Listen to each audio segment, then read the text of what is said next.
somebody insisted that I had like stood them up. They were, late for a meeting here at the White House. And it wasn't my issue. I mean, like for 25 years I've been doing it. Really? Yeah, we used to get each other's lawn delivered to us when we were staying in the Des Moines Marriott. You like, weeks on end, and like his laundry would get done and vice versa. Ever since then. Yeah. What is your name, sir? Right, if you look at that quickly. Yeah. I got a booking request from CNN or MSNBC. I really love that stuff you wrote about such and such whatever. Exactly.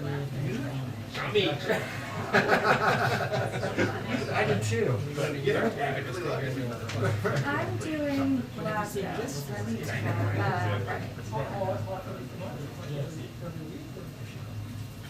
said you were staying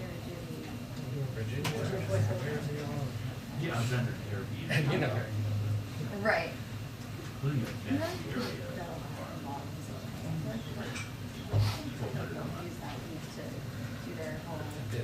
Yeah. Comes back to a win. Yeah, exactly. So you guys think that you'll have to like start eating at like Burger King or something now that you're on the scale.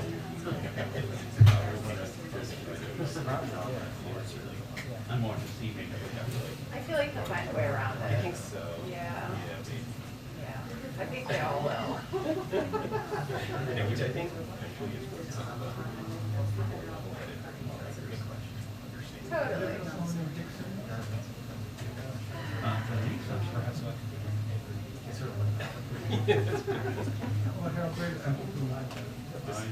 Sell the private jet. Oh, I don't think so. I was gonna say, your boss. Our bosses are Maybe our bosses are like tax evading super rich guys. Maybe not.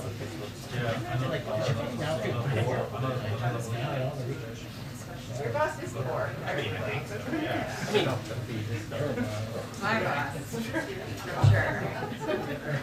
So I find this very It's been nice knowing all of you. And so I can't say this too loud, but like, I read some and I concluded,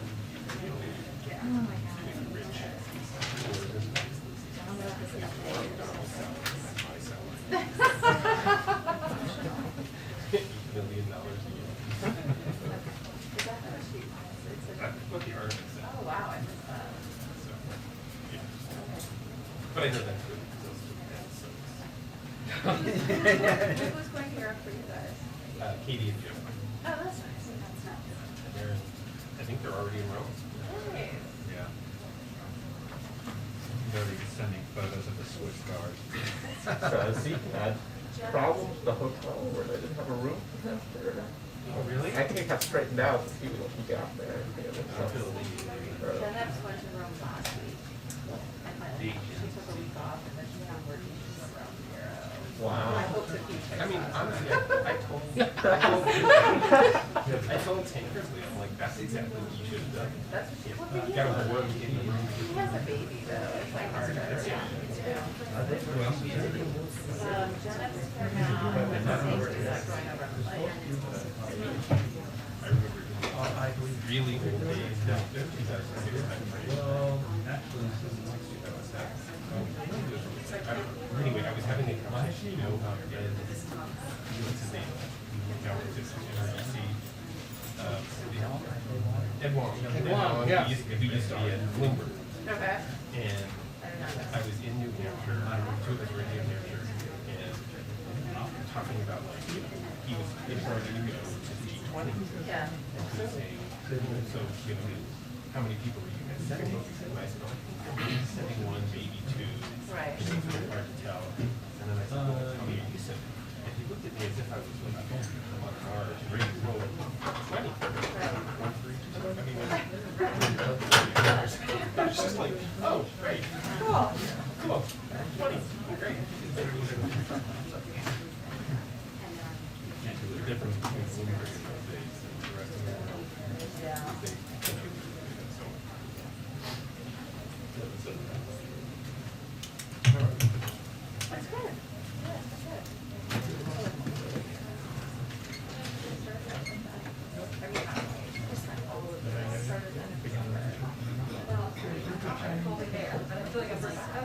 does balancing. Good, challenging. I was reading this week. You can sit with those actually.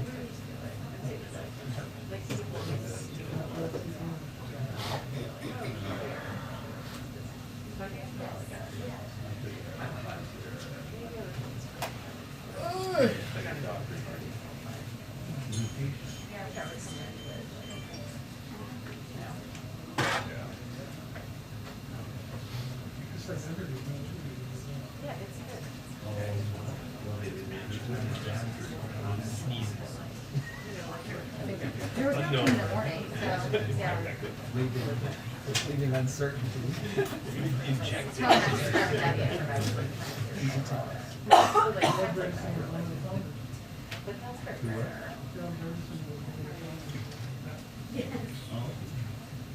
With early. Or 5.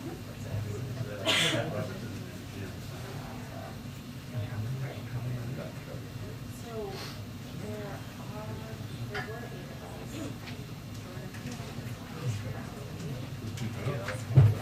there were 8 of us. Yeah.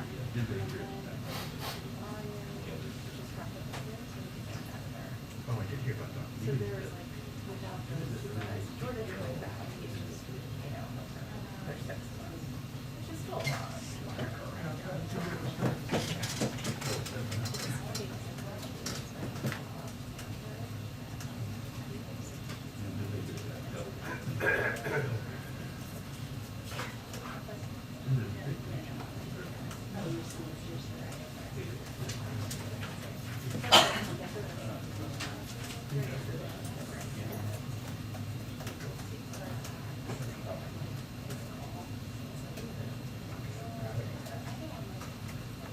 I love, I also love,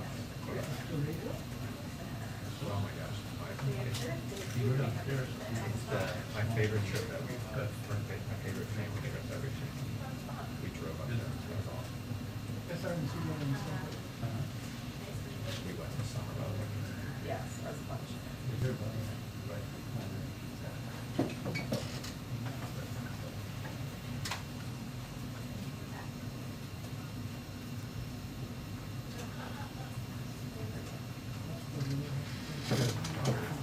Switch school.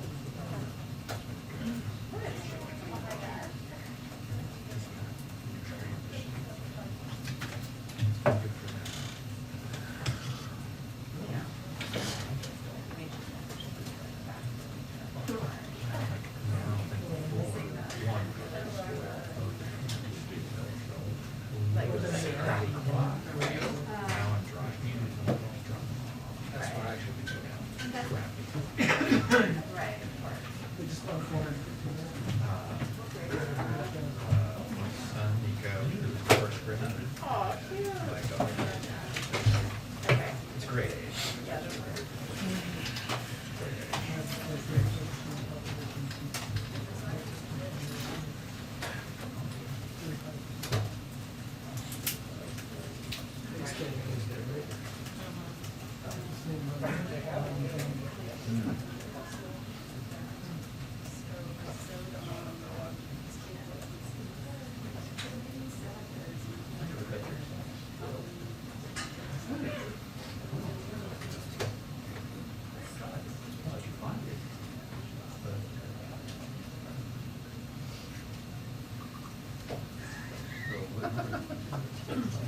Is this sick of like every incremental?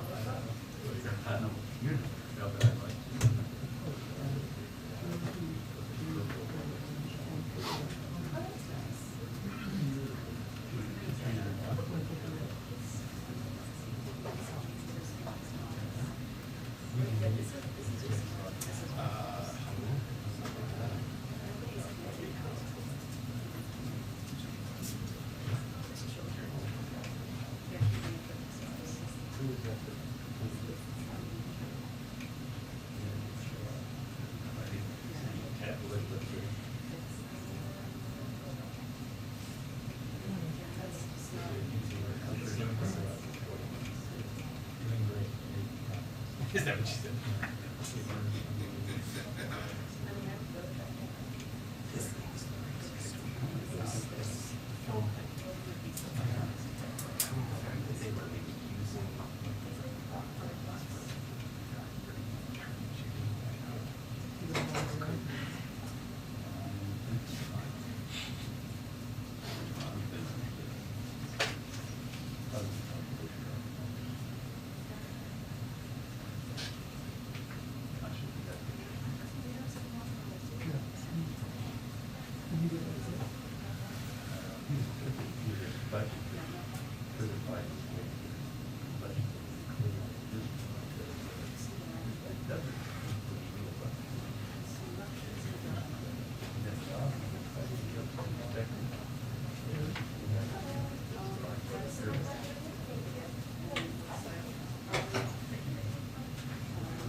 But there's very cheap, there's another Orthodox rabbi for the. Where else?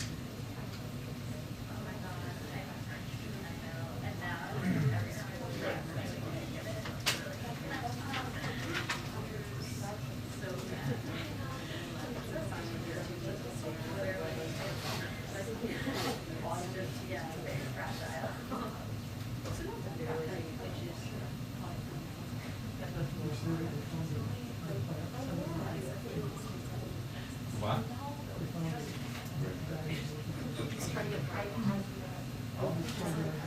They let us have a lot. Oh, really? Well. Well,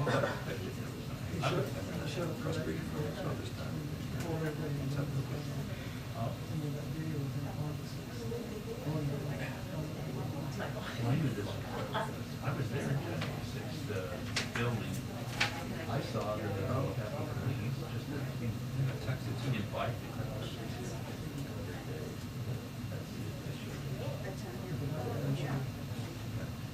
I saw a van full of big white van. Yeah, I've asked that before. If you got full copies, I'm sure you don't have any more questions. So, especially when it comes around the tech,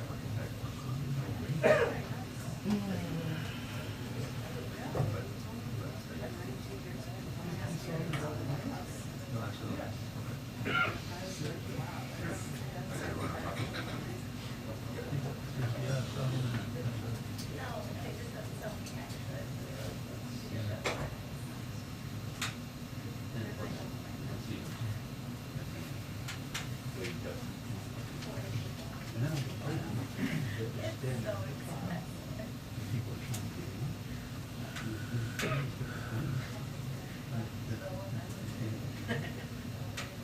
Okay.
You can come through, they haven't They're all started. Dave's like, No, no.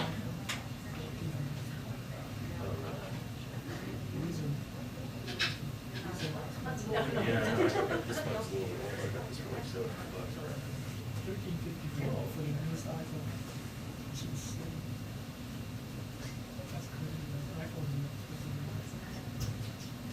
That's one of the flash drive.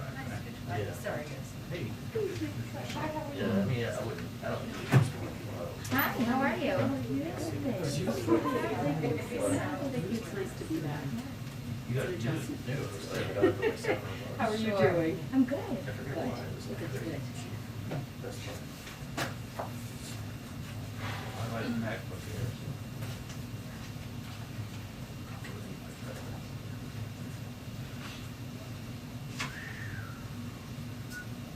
Can you run some PC software on it?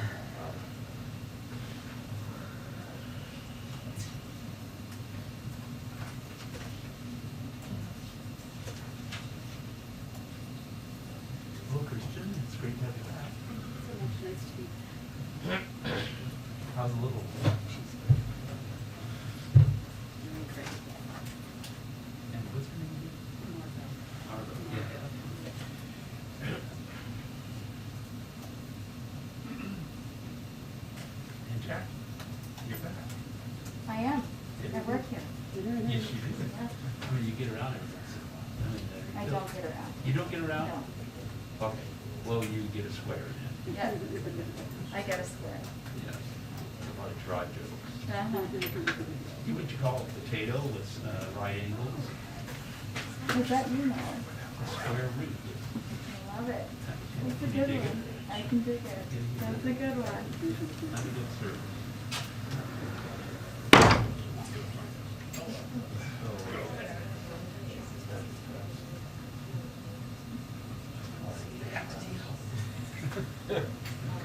No, he's with the magazine, they're making progress. We'll have the 2-minute warning in about 2 hours.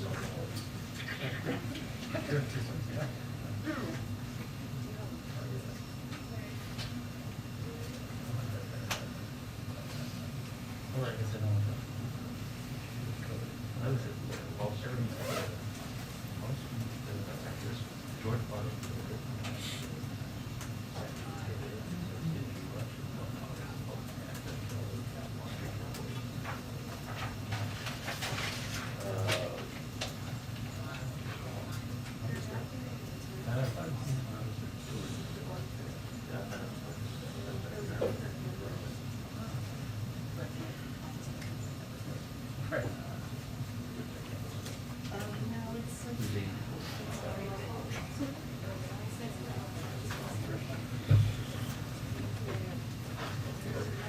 They don't appear to be anywhere near ready for us, so. Great. Oh, great. Everybody take a knee. So we're gonna order pizza. Are they even in there? Yeah, is there anybody in there? Shirts, Hey, Ed, are they making progress? yes.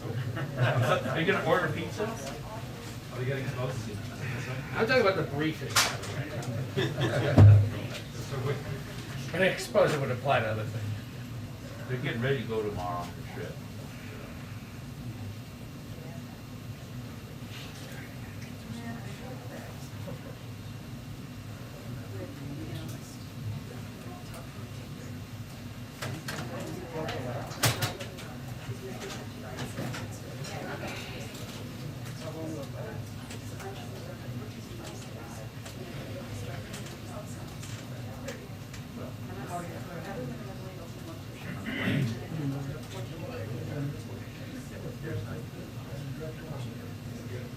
Oh, in Idaho? What? Only a charter. Oh, I usually change it. No, I need to change it to Denver or.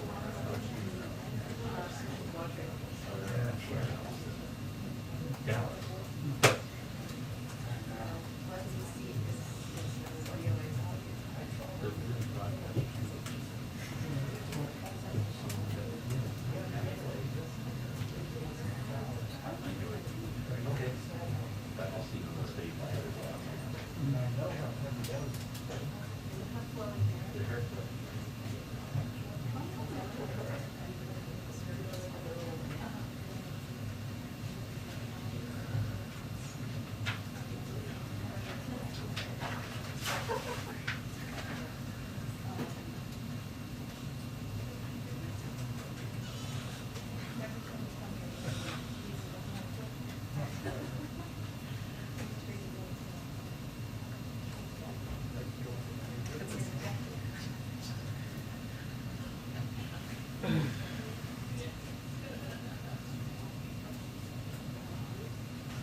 Could bring it today, but.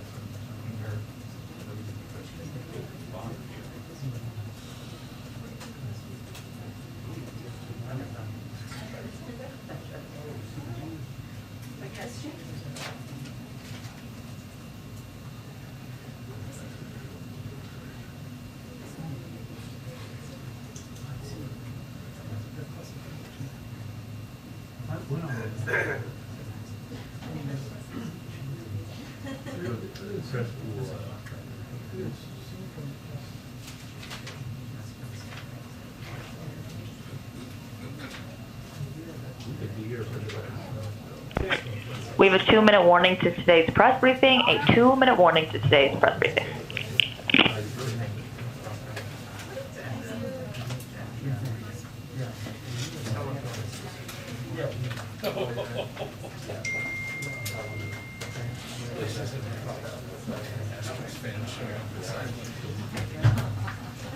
Because they get called cheaters, so now you're just gonna go around and go with some raisins.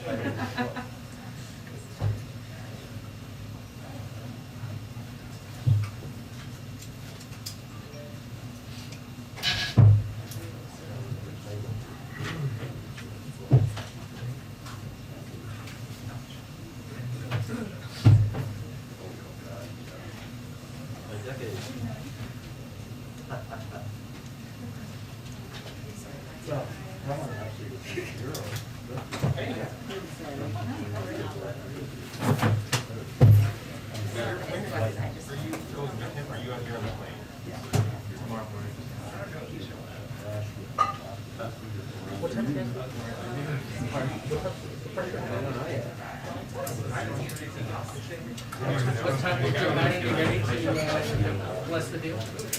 That's what They're making progress on determining this. on the time. Is that a framework or?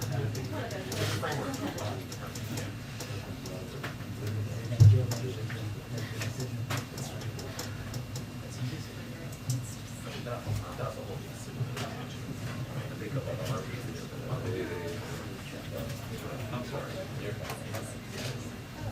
Let's see if he comes up and says.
Hi, everyone. Okay. I have 2 items for all of you at the top. In Baltimore today, Secretary Becerra announced the Biden administration's new federal overdose prevention strategy, building on previous actions the administration has taken to address addiction and the overdose epidemic. The overdose epidemic has evolved, and our strategy to combat it is evolving as well. That's why the new strategy prioritizes prevention, harm reduction, evidence-based treatment, and support during recovery. The holistic focus on harm reduction and recovery support in particular are new and innovative approaches. That includes actions like increasing access to medication treatment for people with opioid use disorder, strengthening the recover support services workforce by funding community-based training programs for peer support specialists working in behavioral health, and expanding access to harm reduction services. With drug overdose deaths increasing by more than 30% last year, the severity and worsening nature of this epidemic requires an all-hands-on-deck approach. And this strategy from HHS builds upon the Biden-Harris administration's year one drug policy priorities and is a key part of addressing that rising challenge. Also wanted to note another development or item of progress, I should say, on addressing the supply chain bottlenecks. This week, Union Pacific, one of the two railroads servicing the ports of Los Angeles and Long Beach, announced that it will be offering a cash incentive through the end of the year for containers that move during the weekend. This is another sign that the president's call for the private sector to step up and help get the transportation supply chain to move towards a 24/7 pace is working. It builds on the announcements by the ports about 24/7 service that would move toward around-the-clock operations, and leading great retailers' announcements that they made, like Walmart and shipping companies like UPS, who have committed to and announced plans to begin moving more containers at night and during the weekend. We've seen some signs of improvement throughout the supply chain, not just at ports, but also railroads, which are reporting reduced congestion and higher capacity at key hubs. As I said yesterday, and I think we were going to have a chart, but we'll provide it to all of you afterwards, this is in the context of record-breaking movement of containers through our biggest ports, and this is significant increases from last year. LA and Long Beach, for example, have already moved more containers this year than in any previous year. And as you all know, we're still in the month of October. This reflects strong demand as our economy roars back and Americans have money in their pockets to spend again. Operating at 24/7 pace will not only increase the number of containers moving out of the ports, but will also make the system more efficient, reduce emissions in the surrounding communities. And combined with the announcement on Tuesday that the ports will begin charging ocean carriers for keeping containers on the docks for too long, this announcement, in our assessment, will speed up the movement of goods from ship to store shelf, which means faster delivery times for American families and lower costs for goods. Amr, go ahead. Thank you. First, any updates on where things stand on negotiations? Does the president plan on going to the Hill today? And just give us a general update on where things stand. Sure. Well, last night, as you all know, the president met with Senator Sinema and Senator Manchin in the Oval Office and continued to make progress on finalizing details as we work toward an agreement. This morning, we had a number of senior staff up on Capitol Hill. Many of them may still be there now. Steve Ricchetti, Louisa Terrell, Brian Deese, and others of the key negotiators, Susan Rice as well, I believe, were up there having conversations with members to move the ball forward. The president remains open to going up to the Hill. We haven't made a decision to do that, and we are making decisions hour by hour on what would be most constructive to move things forward. Many of the president's progressive allies have come around or seem to be coming around to the idea that you can't let the perfect get in the way of the good. That said, just outside the White House, some young environmentalists are holding a hunger strike because they believe that the bill has been, or where things stand, that the bill could be weakened to an unacceptable degree. What's the president to those young people and others that feel that this has been watered down too much and that perhaps the president should have been more publicly engaging in debate with Senator Manchin and Senator Sinema? The reconciliation package they're protesting, or the infrastructure bill, or all of it? The reconciliation.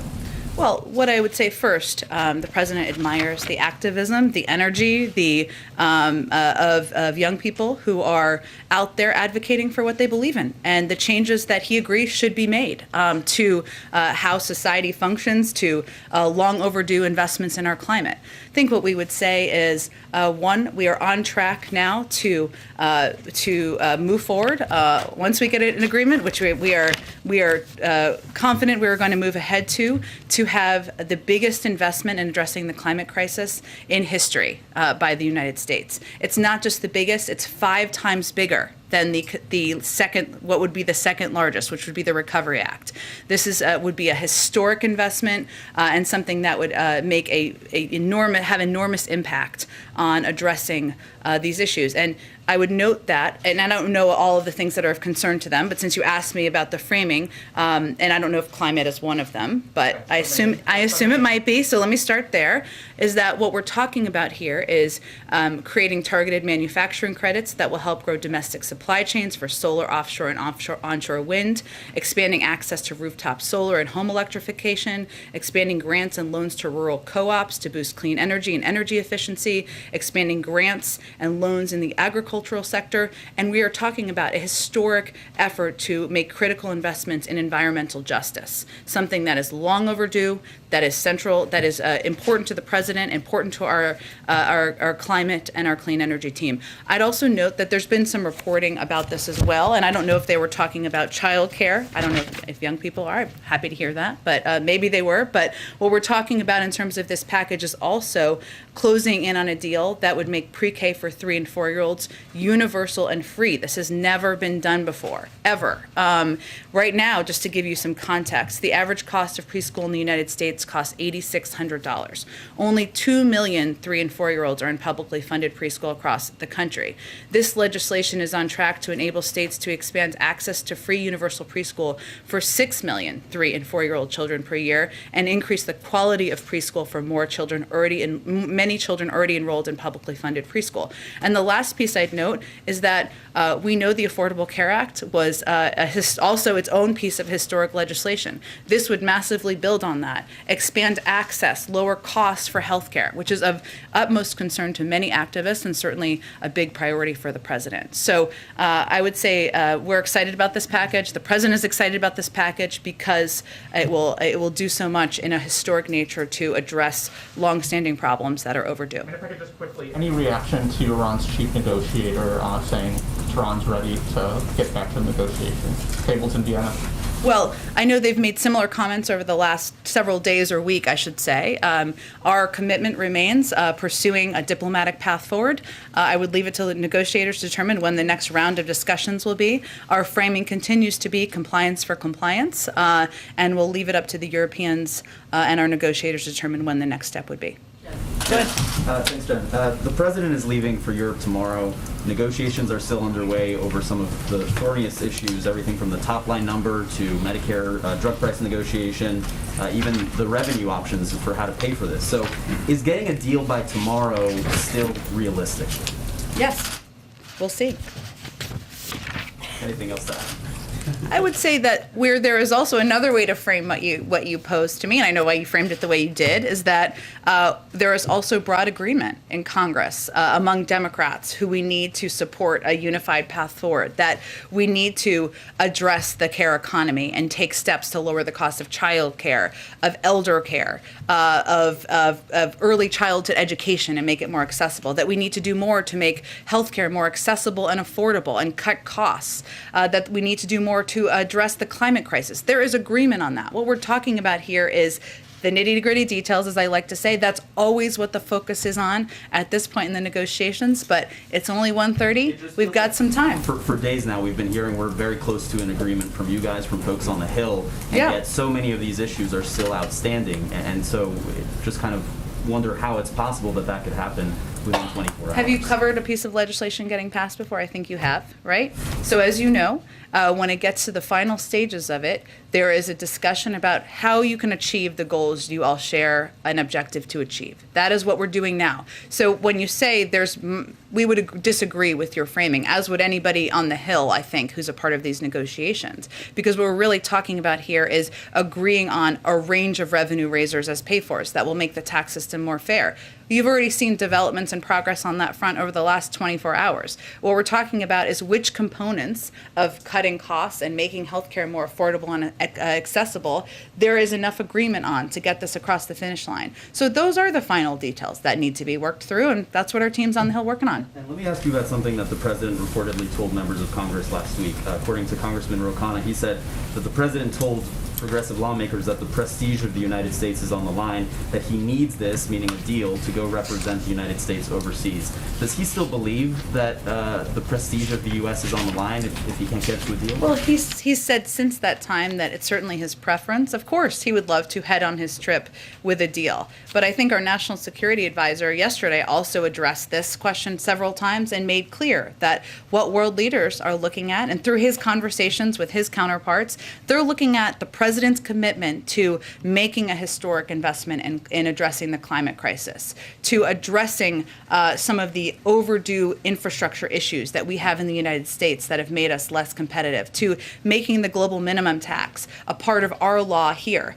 They're seeing we're making progress. They're sophisticated. They're seeing we're on the verge of getting to a deal, and that's not, they don't look at it through the prism of whether there is a vote in one body of the legislative body before he gets on an airplane. And if I could just ask you one last one on Facebook, which is CNN reported today on leaks from Facebook, which show that the company is struggling to stay on top of misinformation about the coronavirus and coronavirus vaccines.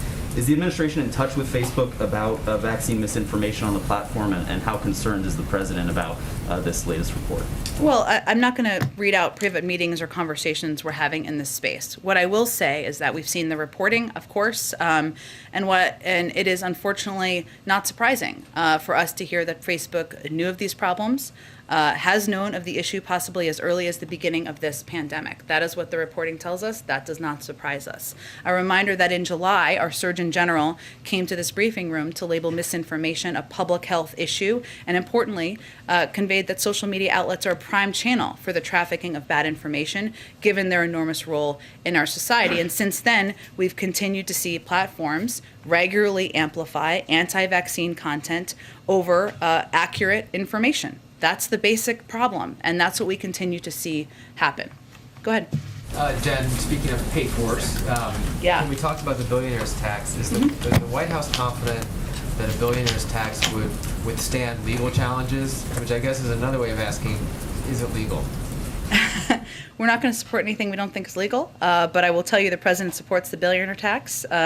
He looks forward to working with Congress and Chairman Wyden to make sure the highest income Americans pay their fair share. I would also note that there are a number of different components of pay-fors or components that will make the tax system more fair, as we like to say, including imposing a 15% minimum tax to make sure large corporations pay their fair share. We saw some aligning around that, I should say, yesterday. Also, creating a global minimum tax, something I just referenced, that will make the United States more competitive and end the race to the bottom around the world, something the United States is leading the global effort to have agreement on, and closing loopholes for high-income Americans, including a loophole that allows some taxpayers like hedge fund managers to escape a Medicare tax imposed on all high income, and of course cracking down on wealthy tax cheats who are taking advantage of every honest taxpayer and invest in enforcement to stop the 1% from evading $160 billion in taxes. So that is an idea that's been out there. That is part of the discussion. We support that. There's also a range of options that are also under discussion, and there's broad agreement around. Any response to Elon Musk's criticism of this, saying that once the government runs out of money, they come after other people's? I think our response to anyone who has opposes is that we believe that the highest income Americans can afford to pay a little bit more in order to make historic investments in our workforce, in our economy, in our competitiveness, and that has a net benefit on people across the country. One other topic, Turkish media is reporting that President Biden will meet with President Erdogan in Glasgow. Can you confirm that, and any other bilaterals that the president plans to make? Certainly understand the interest, and I expect we'll have more on the bilats in the next day or two, but I don't have anything to confirm quite yet. When the Pope meets the president, Jen, I'll come around to you. Oh, and there's no reason to scream over other people. I'll come to you. Go ahead. On the billionaire tax, Senator Manchin has expressed concerns that it's too targeted. What is the White House thoughts on if this should be broadened out more? Look, there's a discussion right now about key components of how to make the tax system more fair. The billionaire tax, which I know we've shorthanded, is different from the original proposal that was proposed a year or so ago when many of you were covering the campaign trail. There have also already been some changes made, so that's part of the discussion. I'll leave that in the negotiations. Is the White House confident that people like Elon Musk would comply with these new rules? I mean, a lot of it would rely on them reporting their own income, their private assets. Is this something that they would really do? Well, we certainly expect American citizens to abide by the tax code, and obviously we've taken steps. We will take steps that have been proposed to crack down on anyone who's trying to cheat what they owe to the federal government. And just to follow up on the supply chains you brought up at the beginning, what's your message to Americans who are still so worried about getting their Christmas gifts on time, Halloween? Is this going to be happening at a fast enough pace?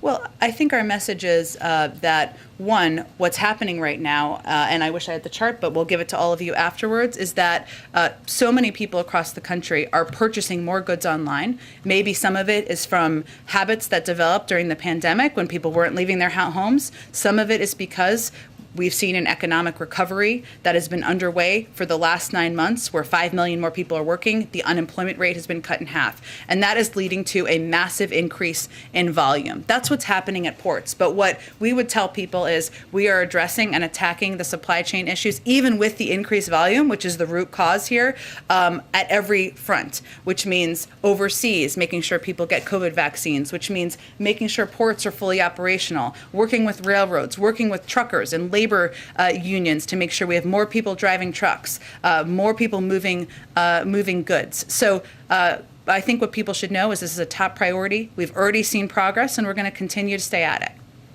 Go ahead. Yeah, 2 questions for you as we live through another day of Groundhog Day. On the bill and what might be in it. In addition to this group that's outside the White House here, there's another group camped outside the Vice President's residence regarding immigration and the push for citizenship for undocumented immigrants. The President, once again, last night got interrupted by some immigration advocates when he was over in Virginia. What is the status of immigration in this legislation, and is the President comfortable signing something that doesn't account for some element of immigration policy? Well, I think, as you know, the President and the Vice President strongly supported including immigration components in the original package. They strongly supported and have efforts by members of the Senate to put forward and come up with alternative ideas that might be able to make its way through the parliamentarian. And that work may continue. You should talk to members on the Hill about that. We strongly support that as well. But what we're looking at here is a historic package that will make changes to our child care system, lower the cost of elder care, have a historic investment in the climate, expand access to health care. That is what we are excited about in this package. We know it's not going to have everything we want. It's not final yet. And you know the President is very committed to getting immigration done. If the House can't pass the infrastructure bill, the hard infrastructure bill, the BIF, I guess, is that what we call it? Yeah, bring back BIF. By Sunday, is the administration making contingencies for the expiration of surface transportation funding? Certainly, we're in close touch with Speaker Pelosi and other members on the Hill about the expiration of surface transportation, and so that is on our minds as well. Go ahead. Thank you, Jen. Seeing some reports, not sure if it's accurate, I'm hoping you can clarify, that the billionaire's tax and IRS enforcement might be out of the negotiation at this point. Can you say whether that is true? And then also, how can the administration say that this is paid for if that change happens? Well, I would say on the billionaire's tax, which is one of the ideas that's been put forward and has been a part of the discussion. I don't have an update on this moment on the status, that it's possible changes could be made, as they have been to all components of many of the revenue raisers and tax fairness components. I would say this will absolutely be paid for because there are a range of options out there that would more than pay for what we're talking about. That includes the corporate minimum tax, imposing a 15% minimum tax. It includes the global minimum tax. It includes closing loopholes for high-income Americans, and it also includes investing in enforcement. So I think there's been some reporting, just for clarification, on reporting mechanisms, which is not the same as the IRS enforcement component, which is going after tax cheats and who are evading paying taxes, which many outside experts have estimated amounts to about $160 billion in taxes a year. So there's been some reporting about the reporting components and the caps on those. That's been an ongoing discussion, but there is no disagreement about the need to go after tax cheats. So is having it paid for then a requirement for the president, for the White House, in order to get this thing passed? That they want that The done? president's been pretty clear that he believes that making the tax system more fair, that ensuring we are taking the opportunity to do that is a part of this package and what he expects to sign into law. And Go ahead. Oh, go real quick, just in terms of the timeline for this. Yeah. Is there any feeling that there was time wasted between the end of last month and the end of this month, given that the president is traveling, and it truncated that timeline, and there's some question about how long you can extend a surface transportation bill if they end up having to go that route? Well, Jackie, as you know from your time covering the Hill, nothing is more clarifying than some version of a timeline. Now, it does not mean we will not continue our work if every component is not done. We will. We are going to get this done. But it is clarifying. It focuses members on decisions that need to be made. That's what we're seeing happen right now. And that often happens as you get closer to the timeline, regardless of how much space you have in between.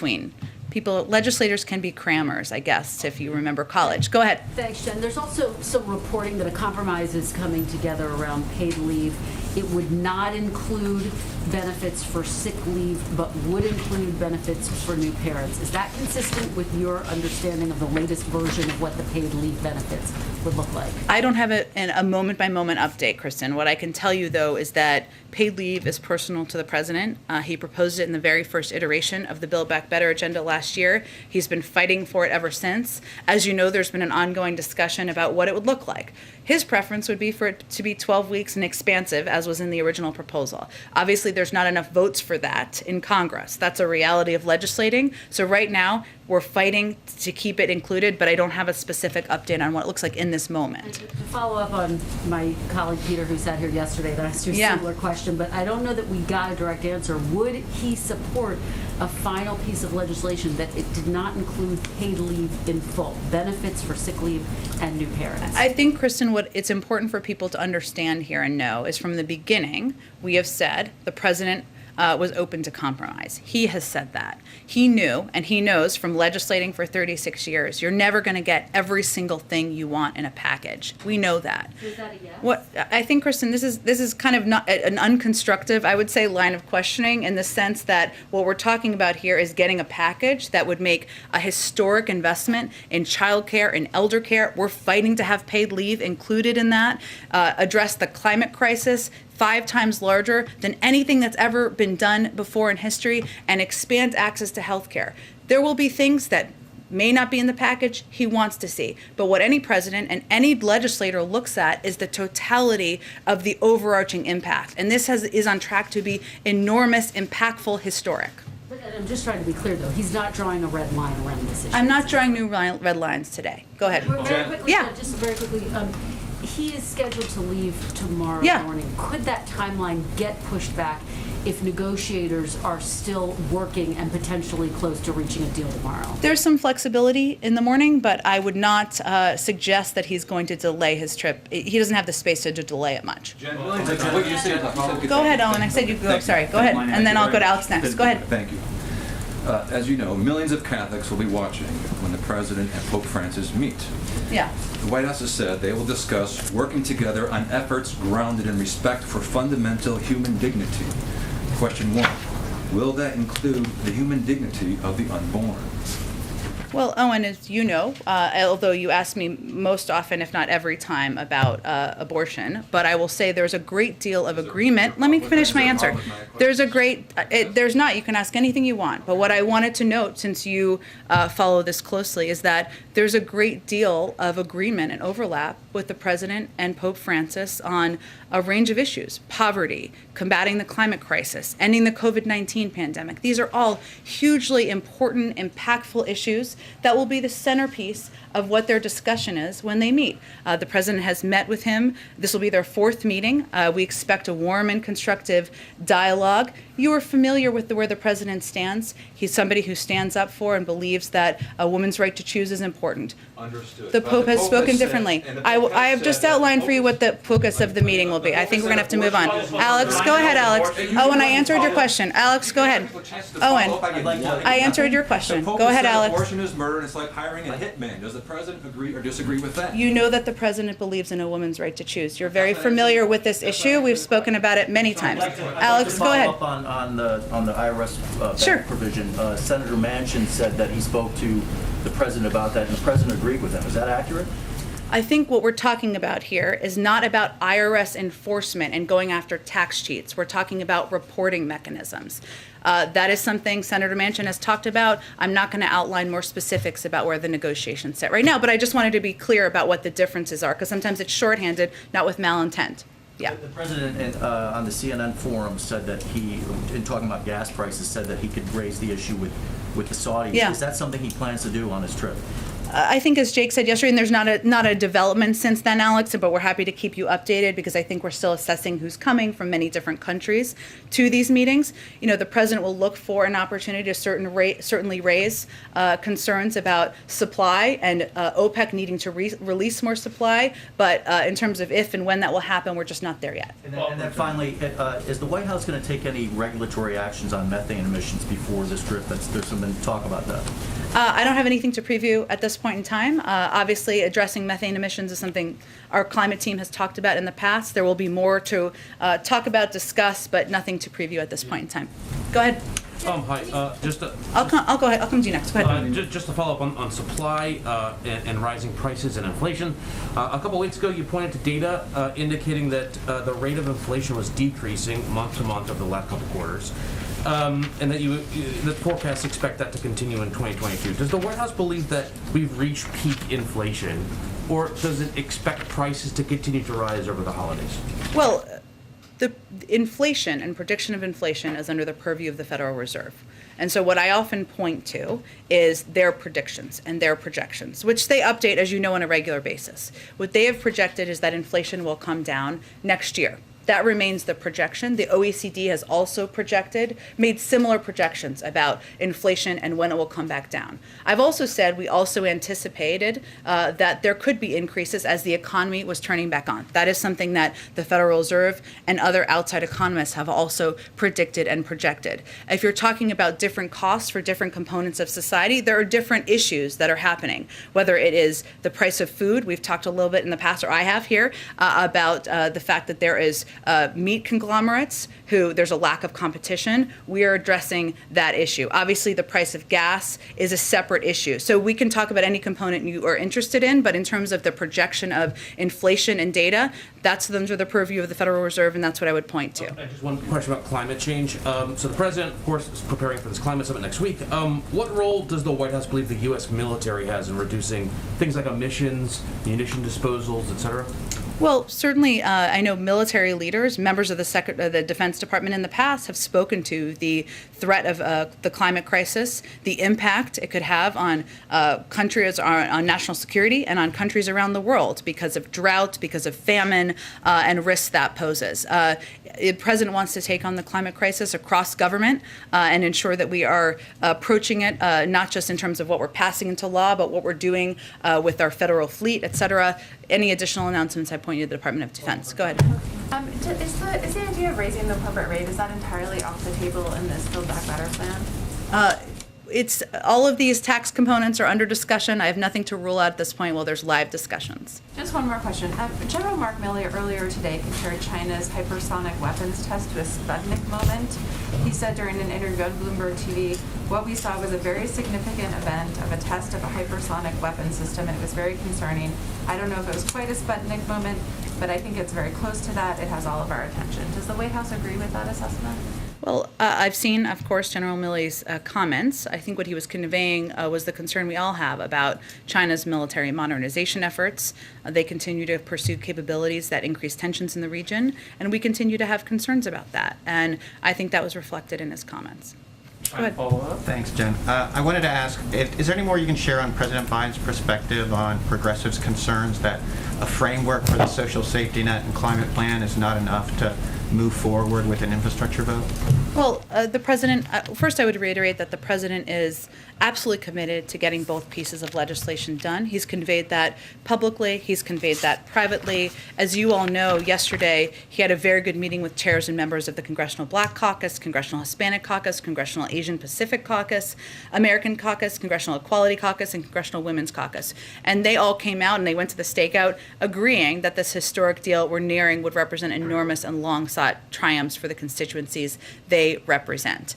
So I would say we would reiterate, and he would reiterate, as he has done privately, his commitment to getting both pieces of legislation done, that we're on track for a historic package, and certainly what he's been working on is getting agreement on moving both pieces of legislation forward. But I would also note that if you look at the infrastructure package, there are components of that a lot of members are going to have to look inside their hearts and question what they're for or against. I mean, this package is would extend high-speed internet to every American. Are you against that?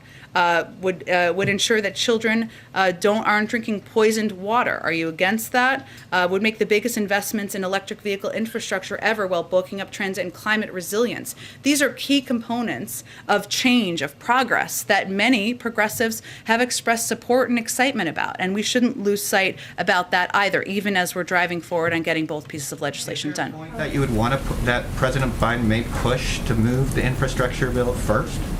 We're going to leave the mechanisms and the order of events up to leaders in the House and Senate, but we want to get both pieces done. I just wanted to note that sometimes what's lost here in these debates is all of the components of the infrastructure bill that are progressive, that have historic impacts, that I think many have expressed excitement and support for good reason. Go ahead. Thank you, Jan. President Biden, over the past week or so, has listed a number of ways in which he's attempting to compromise. Dropping free community college from the plan, reducing paid family leave to a shorter time frame than he would like. He's spent an awful lot of time with Senator Manchin. From the White House perspective, in what ways has Manchin compromised? We'll let Senator Manchin speak for himself, but what I would note here is it's not the president giving up or taking anything. The president is trying to unify a path forward between a range of members in Congress, senators and House members, and what they are for or against, or what they can support or what they're against. That's part of the role he's playing in this negotiating process. So we'll point you to Senator Manchin on what he feels he's given up or what he's for. He can speak for himself. Secondly, the president is heading to Glasgow, and he's hoping to signal the climate commitments. That's where I think his American prestige is on the line. Comments are coming from. Absent a complete deal on any framework, is there any effort from the White House to achieve just the climate portion so that he can go to Glasgow with a framework within a framework? I would just go back to what Jake Sullivan said yesterday, which is that global leaders are quite sophisticated. They are watching and following and understand the fact that the president has proposed the most historic investment in addressing the climate crisis in U.S. history, 5 times larger than what was in the Recovery Act. And that is an example of the president and the United States leading on this issue, as we should, as one of the world's largest emitters. We have a lot of work that we need to continue to do. So what they know and what he will convey to them, regardless of the status, is that we're talking here about fundamentally changing a range of sectors in the U.S. economy. We're talking about incentivizing rooftop solar and home electrification, solar offshore and onshore wind with manufacturing credits, industrial sector decarbonization, rural co-ops. We're talking about fundamentally changing and incentivizing how industries and parts of U.S. society focus on climate and move toward a clean energy and clean energy society. That's what we're doing here, and we're on the verge of getting that done. So I'm just going to reiterate that world leaders are not looking at, is there a vote in the Senate or the House before the president gets on the plane? They're looking at what we're trying to accomplish, our commitment to doing that, the fact that we're making progress on that, and the president's role in getting that done. Go ahead. So at the heart of the debate here is a question that different groups of people answer differently as to how big this spending package ultimately is in context, in terms of history. Sure. The little transcript here tells me you said the word historic 13 times since we started. Counting. It was actually like 9, but then you said it multiple times. Should I tell you what's historic? You need to ask your question. So here's my question: is where does the White House? The president talked a lot on the campaign trail about FDR, about the Great Society, Lyndon Johnson. Like, where does if some version of this, in the range of what everybody is now sort of talking about, passes, where does the White House put this in history, since you used that term so many times. What is this on par with the New Deal? Is this on par with what, does this go beyond what Lyndon Johnson tried to do? You talked just now about just the sort of fundamental altering of society as it relates to climate change. How much should the people who are now debating this feel like they are doing in the context of history? Well, I don't know that we have a new label to put on it. Maybe in the future people look back and say, how does this compare to Build Back Better? We'll see. But when I'm talking about with history here, and I'll be short here, I promise, is creating infrastructures that could be built upon. Similar to what happened with the Affordable Care Act. That's what we're trying to do with universal pre-K. That is something that for decades to come could be built upon and become better.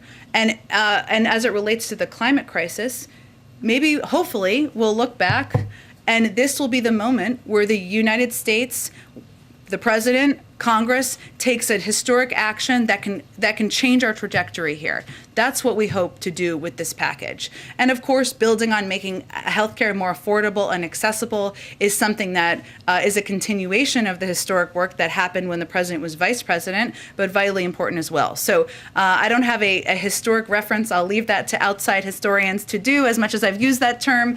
But the components we're talking about here is, and what it's important, and why I keep using that phrase is because it's important for activists, for Democrats, and for the American people to know what we're trying to achieve here and what kind of impact it could have on their lives. Just one follow-up on that then. I assume that the president is making that argument, that sort of range of arguments that you make to the people who are whose expectations for even more have been dashed. How much is the White House planning, and have you already started planning for an extensive sales job afterwards, were this to sort of pass at some point tomorrow, next week, whenever? The White House that you served in, the last White House that you served in, promised to make a similar kind of pitch after the Affordable Care Act passed, and by and large didn't happen. Yeah. And certainly wasn't very effective for a very long time. What lessons did you guys learn from that, and is there some plan to sort of reset expectations after months of compromise and hearing about things that are not as big as he wanted? Well, I think you can certainly expect not just the president, the vice president, but also members of our cabinet who have been fanning out across the United States for months now to continue to do that. And I would say one of the lessons learned is certainly that, and having lived through several iterations of the selling of the Affordable Care Act, what we learned, I think, by the end of that process is that you need to explain the components of the package and how it's impacting people's lives. And that sounds patently obvious now, but in the time, we were selling it as bending the cost curve. I still am not sure what that means. But by the end, we were talking about ensuring that kids who are under 25 could get covered with health insurance, that if you had a pre-existing condition, you didn't need to worry about it. Now, I will say this is instinctual to President Joe Biden. He is somebody, and this is why he's given the number of speeches he's given over the last few weeks, why he's gone to Scranton and Michigan and Connecticut to talk about different components of these packages to bring it to life for people, right? If you care about the climate, this is going to have a huge impact on addressing the issue that is close to your heart. If you were a parent struggling to make ends meet, we're going to give you some more breathing room. We're going to make childcare more affordable. We're going to make universal preschool a reality, right? The things that are going to impact people's lives is how we will continue to talk about this. And it is very clear that once you have a final package and you have what those components look like, it does make it a little bit easier to do that. No question about it. Go ahead. Thanks, Jen. My colleague is reporting that a few dozen House progressives would only vote for BIP if there's a framework deal and legislative tax that's introduced, and having verbal agreements from the president and Senator Sinema and Manchin wouldn't be enough. So just to follow up, would the president press progressives for an infrastructure vote before October 31st, even if there is no framework deal in place? I certainly understand your line of questioning, but again, we're working with leaders, Speaker Pelosi, Leader Schumer. I don't have anything to predict for you in terms of the timeline or order of events here. Is there any concern that you would lose Republican support that you have for BIF if Congress waits to, align passage of the two as the progressives would like? I think Speaker Pelosi has quite a bit of experience calling a vote when she knows there's the votes to be had, and that's what we're working toward. Go ahead. On overdose prevention. Oh, go ahead. The American Trucking Association is urging the administration to push back an OSHA requirement for larger companies for the vaccine until after the holidays. They're warning that some drivers would rather quit than get the shot. Given the supply chain concerns, is this something the administration might consider? Well, I think it's important for people to understand that the first step here is not firing or quitting. The first step is counseling, and sometimes there are alternative options as well. So there isn't an expectation or anticipation by anyone who's been through implementation of this, many in the transportation sector, that would be the impact. Beyond that, I don't have anything to predict or preview for you in terms of a change of timeline. Go ahead, George. You talked about the issues the president will talk about with the Pope. Can you talk a little more personally about the president's approach? Does he have any sense of the history of being only the second Catholic president meeting the Pope, or have we reached the point where that's just another routine meeting? Well, I think the president's faith is, as you all know, is quite personal to him. His faith has been a source of strength through various tragedies that he has lived through in his life. Many of you who have served on pool duty know that he attends church every weekend, and certainly I expect he will continue to do that. So the fact that this is will be his fourth meeting, he has a very personal relationship with Pope Francis. We certainly expect it to be a warm meeting, and I would say yes, George, it absolutely has personal significance to him, in addition to being an opportunity to discuss the range of issues, poverty, combating the climate crisis, ending the COVID-19 pandemic, where there is alignment in the ability to have deep substantive discussions. Go ahead, Yamiche. Hi, thanks so much, Jen.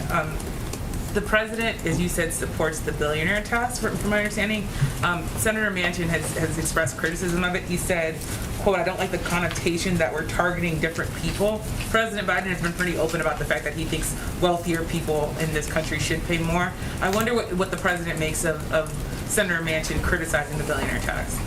I think, Yamiche, the president certainly knows there's some agreements and some disagreements about which components of a range of tax fairness proposals are the best options. That's why there are so many out there that he has proposed, that others have proposed, that what we're doing now is working through what will be in the final package. As I said a little bit earlier, he supports the billionaire tax. It has changed from the version that was proposed, a year or two ago that received understandably a lot of attention. We're working with Congress and Chairman Wyden to make sure the highest income Americans pay their fair share, something that he thinks is not only would make the tax system more fair, but also would be a way to help pay for this historic bill. I did that for Mike Scheer, to get it across the finish line. So I don't have any direct response from him or anyone to Senator Manchin and his positions and what he agrees and disagrees on. What we're trying to do here is align an agreement on making the tax system more fair while pushing forward a historic package. You could square what sounds like confidence that a bill could still be struck by tomorrow with the real issue that how to pay for it along with what's in it is still seemingly a big problem here, a thing that has not been resolved. Well, if we had a deal, as you know, we would be telling you about it. But I think what members of Congress have conveyed to all of you and leaders in Congress, as well as the White House and the President, is that we are very close. That's because we are very close. And it does require working through specific details and components that need to be finalized before we have a final agreement. But that's how everybody feels who's a part of these discussions, and that's why I think you hear everybody conveying a similar tone about the progress. Can I ask you, how confident is the president that thousands of Department of Transportation workers won't be furloughed, that some public works won't be shut down? I wonder what his message is to those workers who are worried about Sunday coming and possibly having to be furloughed. Is he confident that won't happen? Well, certainly, again, we're working with leadership, with Speaker Pelosi, Leader Schumer, to work on an extension of the surface transportation bill. Obviously, they're going to be in charge of determining when those votes will be and what it looks like, but we want to avoid furloughs, of course, and protect workers, and that's central to the president's belief system. One last Go ahead. question. Go ahead, Yamiche. One Go last ahead. question on Haiti. Yeah. I know that the missionary, that there's still significant assets, Yeah. Jake said yesterday, going to Haiti to deal with the missionaries. I also wonder, if you could respond to criticisms of the Biden administration that there are deportations still happening and going on and people being sent back to Haiti amid not only the fuel shortage, but also this hostage situation continuing.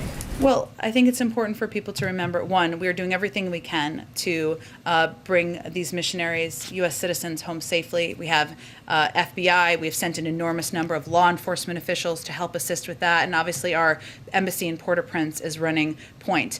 These are U.S. citizens.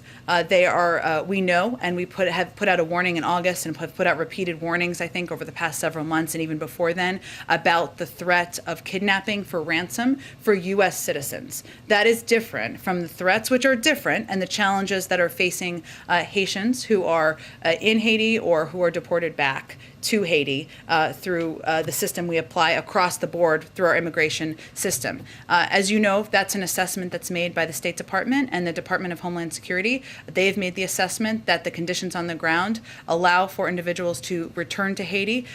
They continue to assess that, but there's been no change to that. But I think it's important for people to understand there's a bit of a difference between the U.S. citizens, the threat facing the U.S. citizens, which we have warned before is a threat of kidnapping for ransom and of great concern to us. Haitians have been getting kidnapped, 300% increase. So could you explain the difference in the kidnapping threat to U.S. citizens versus Haitians who have been getting kidnapped? I think for years? I was answering the question, Yamiche, because you were combining the things into one, and I thought it was important for people to understand the threat of the 17 individuals that we're talking about is one that we have warned about, has been a unique threat that we have posed concerns about in the past. So I wanted people to understand that, and sometimes it's combined. I'm just trying to explain. I'm just trying to explain the policy. I would remind you again that we are an enormous contributor of assistance to the Haitian authorities. We will continue to do that. And I would also note that on the oil shortage, what we're working to do, and our focus right now is on supporting the Haitian National Police. What they are trying to do is secure transportation corridors to allow for fuel deliveries. And it is a challenge, obviously, because there are, as you know, Yamiche, there are parts of Haiti where it is hard to get to. That's why because of the threats of crime and on the ground and challenging circumstances on the ground. So these transportation corridors are meant to help enable these fuel deliveries to get fuel out to communities that need it. And we obviously, in response to also the serious security situation, we've also allocated an additional $15 million to the Haitian police, including $12 million specifically to strengthen our capacity to respond to gangs. And we're looking to increase this assistance even more. And this is related to your other question about the kidnapping and threats and risks to Haitians on the ground as well. So there are a lot of things to unpack there, which I attempted to do. Okay, one more in the back. Did you? I don't know. Go ahead, in the back. Jen. A couple of things real quick. First, it seems like the paid leave might actually be out entirely. And is that something that y'all can accept? It's still under discussion. I would note that the president proposed 12 weeks of paid leave because he absolutely believes it's long overdue to ensure women across the country, families across the country have access to paid leave. It's something we're continuing to fight for, but I don't have a final package quite yet. But he said at that town hall that 4 is better than 12, but obviously 0 is worse than 4, right? Again, I can convey to you what the president supports. What I think your understandable questions are is there 50 votes for paid leave for a package? We hope there are. That's what we're advocating for and we're pressing for. The president wants paid leave to be in this package. There was a letter from the White House General Counsel yesterday to the National Archives, I believe, and it mentioned in there that there's a subset of documents that the committee had agreed not to request at this time. And I'm wondering how those documents are different from other documents that the president has said, go ahead and turn them over, that there's no executive privilege that applies. Well, the deferral referenced in the letter, which is I think what you're talking about, is a routine part of the accommodation process between Congress and the executive branch in these types of matters. The committee agreed to defer a small number of documents, so I would refer to you on what those documents are, or what that looks like, or the scope of those. They'd be best equipped to address that. Okay, thanks everyone.